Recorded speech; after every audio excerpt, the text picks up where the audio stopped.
And now, capital punishment is one of the most difficult subjects for modern people because many states in the world have, over time, eliminated capital punishment from their methods of dealing with crime and criminals.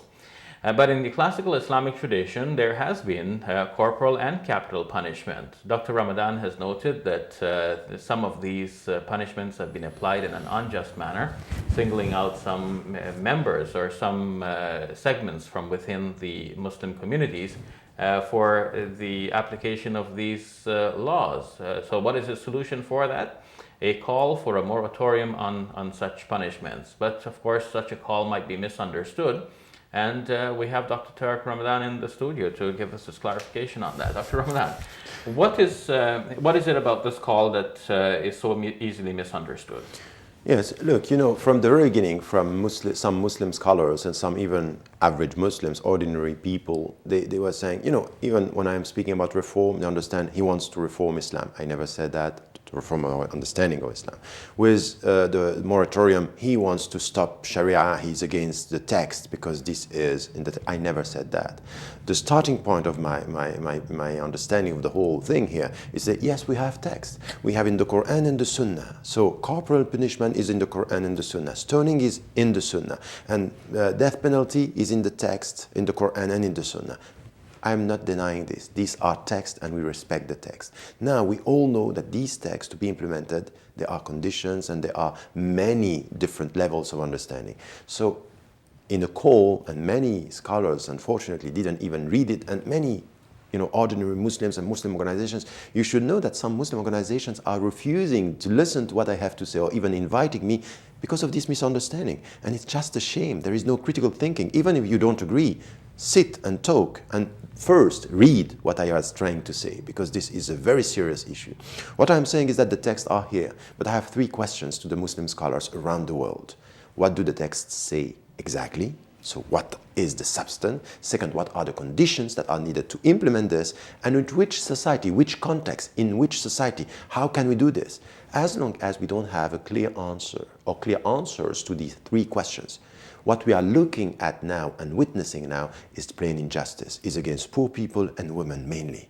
Why? Because we are implementing as a way to show that we are Islamic. So we think that by showing that it's harsh, that we are going to start with punishment, this is the starting of the Islamic implementation. No.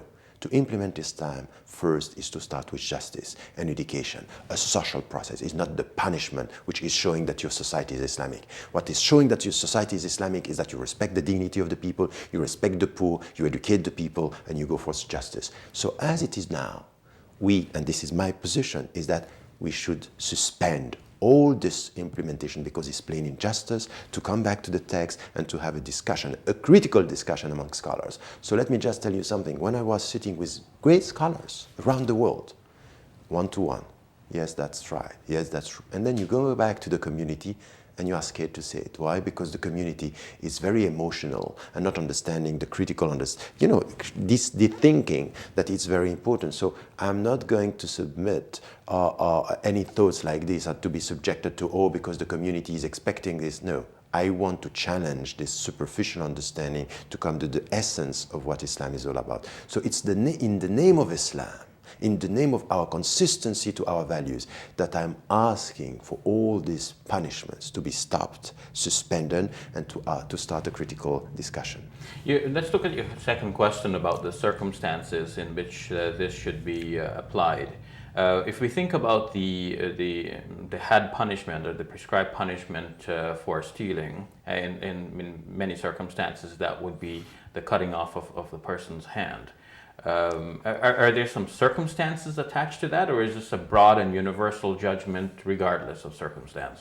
No, of course there are many conditions. So for example, even some scholars were saying if you steal without violence, for example, is not really a steal. If you steal because you are hungry, it's not stealing. It's not considered as a sadaq. Requiring that particular punishment. Yes, exactly. So there are conditions. And even, Umar ibn al-Khattab radiallahu anhu was saying to someone who was coming, a servant saying, the master was saying, he's stealing me. He say, but he's not giving me my salary. And he told the master, if you continue like this, I'm going to cut your hands because you are unjust. Look at this, meaning that it has to do with justice. It has to do with a social setting. It has to do with respecting the dignity. And if you don't have to eat, you cannot just implement this. And look at who now are the people going through the process. The poor Pakistani in some petromonarchies, the poor Filipinos, and then the rich kings and princes. They are going through this with no pain, no punishment.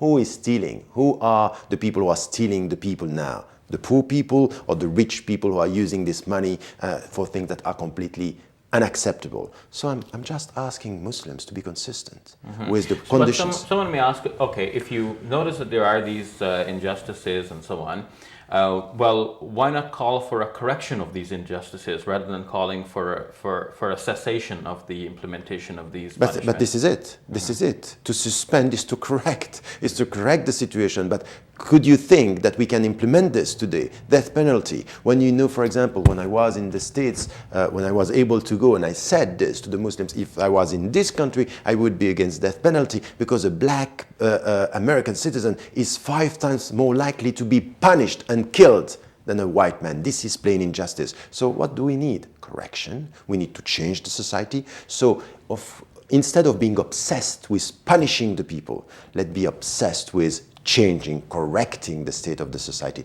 This would be a mindset that we have to change. But I will never go for something which is, the more it is harsh, the more it is strong, the more it is Islamic. This is not right. The more it's Islamic, because it's Islamic. And the more it is justice or just, it is Islamic.